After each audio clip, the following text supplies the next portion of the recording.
Hi everyone, welcome to Super Kalam.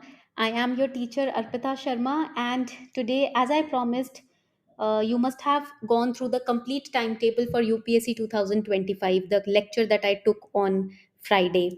तो आप उस क्लास को ज़रूर देखना. The link is given in the description box, wherein I have shared how in the GS Foundation free initiative we have launched the timetable.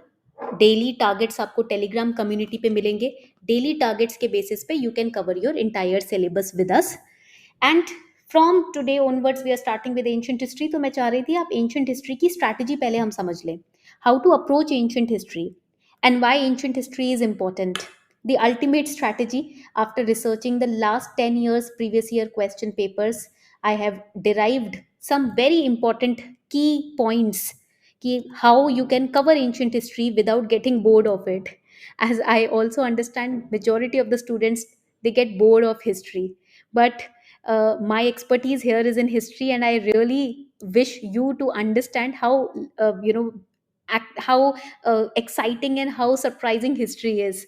अगर past को जानते हैं ना, तो पास्ट एक तरीके से हमारी स्टोरी ही है. उस स्टोरी को पढ़ना कभी बोरिंग नहीं होता. It's always interesting. So I will make history interesting for you, but let's start with the strategy first. History जब भी समझना है, we have to look at three key points और components: resources, syllabus, previous year questions. Syllabus की जब बात करते हैं, ये आपका फर्स्ट प्रायोरिटी एरिया होता है. व्हेन आई से priority area, what do I mean? Priority area का मतलब होता है, if you do not know the syllabus, how will you know about the resources? If you do not know the syllabus, how will you know about ki what to practice, what not to practice, what to study, what not to study? So first and foremost thing whenever you approach any subject in this preparation is know its syllabus. Many students start with the resources, many students start with YouTube lectures, और इसको पीछे छोड़ देते हैं, and ultimately they get confused. So we'll start with understanding the syllabus, then we'll go to the resources, then I'll explain कि PYQs की क्या value होती है, कितने important होते हैं previous year questions, and I'll show you live example. मैं आपको दिखाऊंगी कि previous year questions क्यों important है. And with all of this, the last important thing is making your own notes. इसकी importance को मैं कभी भी कम नहीं करूंगी, डाउन प्ले या अंडर प्ले नहीं करूंगी. If you have your own notes, do not ever depend on anybody else's notes. अगर आपके खुद के नोट्स हैं, trust me, you will rise high. You will be high in confidence, you will be high in your approach. आप हर तरीके से अपने आप को सेल्फ सफिशिएंट फील करोगे अगर आपके खुद के नोट्स हैं. This is the right time to study and make notes. When we talk about history, the first very important thing is understanding the weightage. पहले weightage समझते हैं. Every year we have 5 to 6 questions in prelims from history. 5 to 6 questions means 10 to 12 marks. ठीक है, एक question 2 number का है. ठीक है, सो 10 to 12 marks तो यहाँ पर बनते ही बनते हैं हिस्ट्री से. And sometimes it also goes to somewhere around 14 marks, somewhere around 18 marks तक भी चला जाता है. That means it is important. Even 1 mark is important. तो एंशंट हिस्ट्री की रेलिवेंस तो काफ़ी अच्छी है. ओवरऑल अगर हिस्ट्री को देखेंगे, 20% आप देखो वेटेज रहता है हिस्ट्री का, including modern, medieval, ancient. Ancient history को देखेंगे तो आप देखोगे 10 marks तो आपके कहीं नहीं जा रहे, मिनिमम 10 marks तो बनते ही बनते हैं. Now let us understand the syllabus. For that let me take you through the syllabus of history. Okay, तो यहाँ पर आप देखोगे प्रीलिम्स में अगर हम देखें, we go towards the paper of prelims, history of India and Indian national movement. तो यहाँ पर ना क्लैरिटी नहीं है हिस्ट्री ऑफ इंडिया में क्या आएगा. How to gain clarity here? By looking at the mains syllabus, because pre और मेंस का सिलेबस कनेक्टेड है. प्री और मेंस की तैयारी आप साथ में ही करते हो. You get further clarity if you go through the mains syllabus. So let us understand through mains syllabus the importance of history. तो यहाँ पर देखोगे, first we have Indian culture of history, whether it is ancient, whether it is medieval or modern, culture तो part ही रहता है. You cannot take out culture from history, it's a part of history. Okay, so let us understand. तो जब history की बात करते हैं हम, in ancient history you will find pre history period से आपका 8th century AD तक सारा कवर है. ठीक है, तो मैं यहाँ पर मैंने ये पॉइंट्स लिखे भी हुए हैं, आपको दिखा देती हूँ. From 8th century, from prehistory to 8th century, जो भी टॉपिक्स आएंगे वो हम पढ़ेंगे अपने एंशंट हिस्ट्री के अंदर. Stone age, Indus valley civilisation, palaeolithic period, mesolithic period, neolithic period, chalcolithic period, ये सारा कुछ कवर्ड है आपका प्री हिस्ट्री में. Then we have Vedic age, Jainism, Buddhism, Mahajanpad, Mauryan Empire, post Maurya, that means after Mauryan Empire's decline. Sangam age, the Sangam age is very important by the way. And Gupta age and post Guptas. ये हमारा पूरा ancient history का period हो जाता है. After post Guptas, we have the medieval history. And then after decline of Mughal Empire, हमारे पास आ जाता है modern history. Whenever you are studying, अब सबसे पहले ना स्टार्ट करने से पहले मैं आपको कुछ चीजें हाईलाइटेड फॉर्मेट में दिखाती हूँ इधर. ठीक है, यहाँ पर आप देखना. First important pointer over here is Indus valley civilisation is very important. Vedic age is very important. Jainism, Buddhism is very important. Mauryan Empire is very important. Sangam age is very important. And Gupta age is important. तो ये मैं क्यों importance किस basis पे दे रही हूँ? On the basis of last 8 years previous year question paper of both prelims and mains.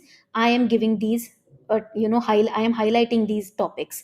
तो इसको आप भी फटाफट हाईलाइट कर लो. कुछ करो ना करो, ये टॉपिक्स तो जरूर करके जाने हैं. This is very important. Even if you are skipping ancient history, make sure कि these topics are on your finger tips. ये तो प्रिपेयर करने हैं definitely.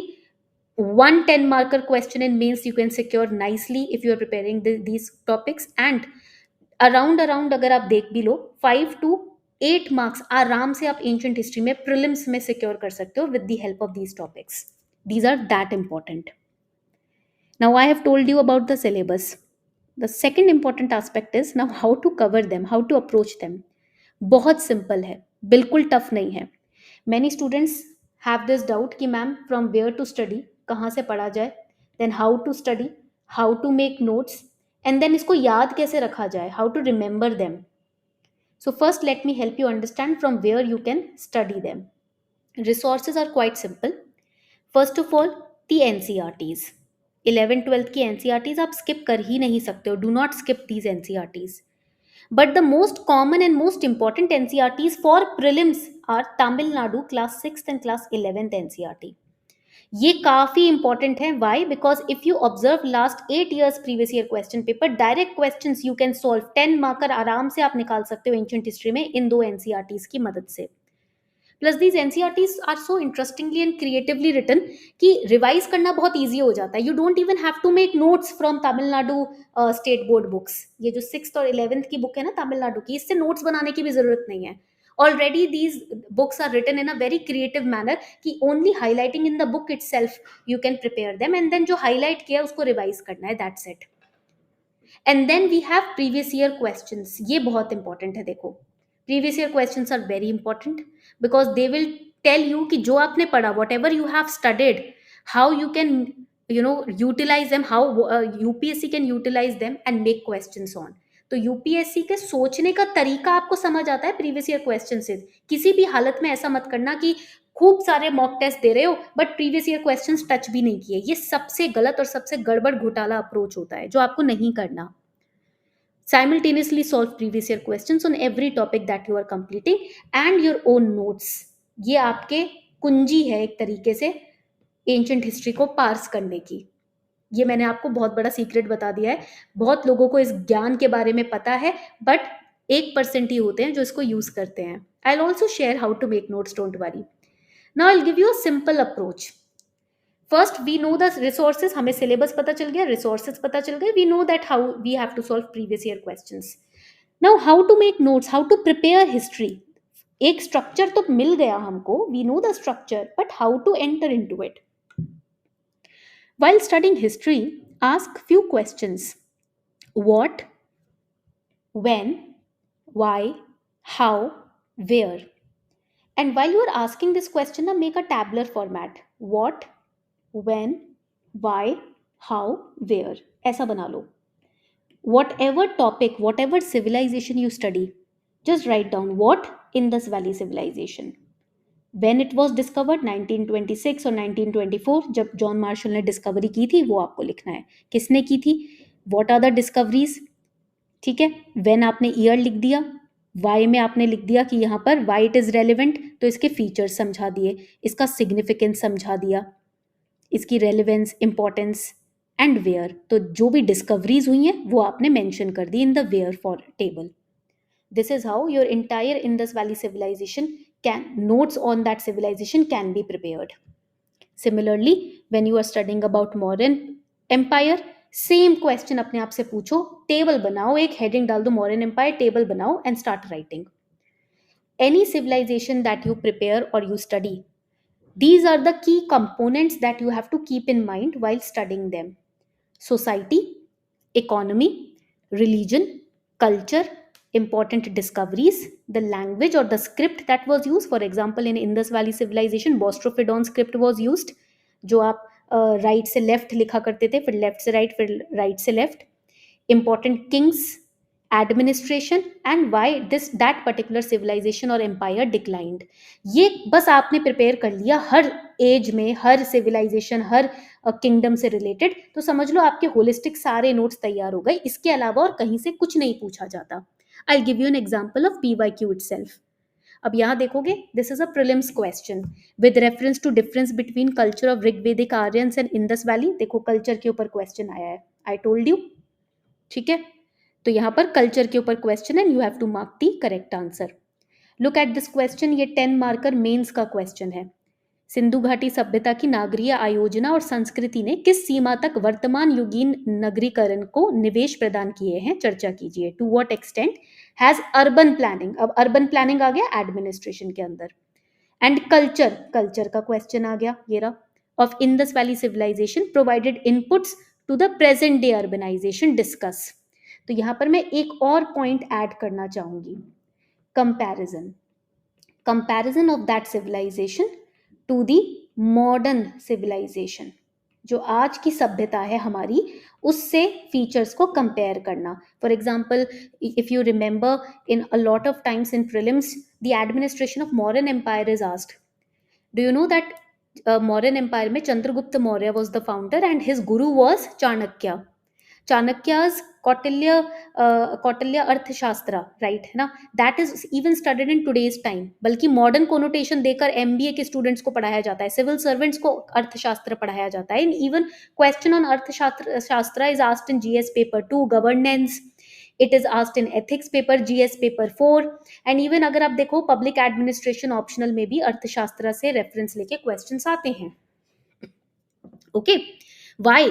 Because comparison is made कि at that period what was the administration type, and is that particular administration or some aspect of that administration, is it still present in our society or not, है ना. तो comparison is also has to be studied. तो मैंने ये भी point लिख दिया, आप भी लिख लीजिए. Whenever you are studying ancient history, comparison is very important. Economy of that period and comparison of that economy to our current economy. Religion को, for example, Indus Valley civilization में we can see temples were not there, nature was worshipped. आज क्या होता है, temples हैं हर जगह, deities हैं. even in Vedic civilization the nature was worshipped, है ना. but later Vedic period में temples आ गए थे, deities आ गई थी, मतलब मूर्तियां आ गई थी, idols आ गए थे. so all these things are very very important. तो whenever you are studying, मतलब I have just opened up what you have to study. अब आपको बस इसको पढ़ना है और कुछ नहीं करना. I will show you a glimpse of my notes. अब ये नोट्स ना मैं फोकस बैच में ज़रूर देती हूँ. So we are running a focus batch also. If you want to check it out, the link is given in description box. But मैं notes बनाना भी बच्चों को वहाँ सिखाती हूँ. तो आप देखोगे in the focus batch I made very important notes on Indus valley civilisation. तो यहाँ पर अब ये तो एक ग्लिम्स है, notes were much more and advanced and modules proper दिए थे, क्लासेस ली थी. But this is just a glimpse of how you can also prepare your own notes.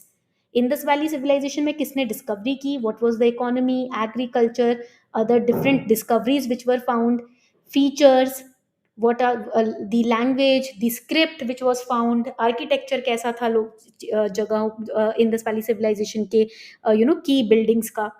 So all of these points are important. तो आपके खुद के mind maps combined with the previous year question paper and the right NCRTs or books can help you sail this particular subject very nicely. बहुत ही अच्छे से. I'll give you a glimpse of some of the important things that you can do with the help of Super Kalam also when you're preparing ancient history. Ancient history जो जो topics और targets हम Telegram पे रोज cover करेंगे. After studying a particular topic, for example, let's say you have studied Indus Valley civilization. आप Indus valley civilisation super कलाम के साथ भी पढ़ सकते हैं। फॉर एग्जाम्पल कि explain the features of Indus valley civilization with examples of latest discoveries.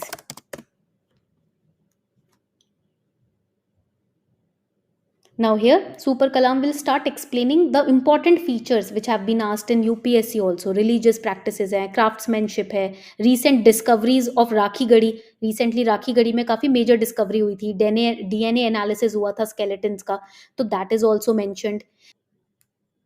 So this is how you can prepare with the help of Super Kalam. आपके notes भी तैयार होते जाएंगे. Or you can practice MCQs. Let's say give me 3 MCQs on Indus Valley civilization. तो इस case में क्या होगा? You get instant whatever you have studied in Indus Valley civilization, instantly हाथ के हाथ practice कर लो questions. So I have practice questions. Let's say मैंने practice कर लिया question. तो यहाँ पर क्या होगा? I can view my progress bar also. यहाँ क्लिक किया, मुझे मेरा लीडर बोर्ड पे रैंकिंग पता चल गई, एक्यूरेसी परसेंटेज पता चल गया, रैंक पता चल गया. So this is how we can spend our entire day. I'll show you a quick glimpse of the classes or the notes that I provide in my focus batch. तो अभी ancient history में start हुआ है. आप यहाँ जाके my class test में जाके टेस्ट भी दे सकते हो. All the test are over here. In my library you will see. So this is a quick view of just the topics that I've taken. Harappan civilization आप देखोगे. These are the class notes that focus students get on Harappan civilization. तो सब कुछ everything is covered. So even if NCRTs नहीं भी हैं आपके पास, notes में सारी NCRTs and PYQs हमारे यहाँ पर covered रहते हैं. So that is one big thing that is like really helpful for the students. ऐसे ही तमिलनाडु की एनसीईआरटी बुक जो हमारी स्टेट बोर्ड बुक्स हैं, क्लास 11th की जो तमिलनाडु की स्टेट बोर्ड बुक्स हैं, everything we are covering over here. Your strategy for ancient history, the ultimate strategy, FOMO create नहीं करना है. एक बार आपका फोमो हट गया, then you will see the magic of sticking to the limited resources and revising them multiple times. और revision करना नहीं भूलना है. Revision is the key.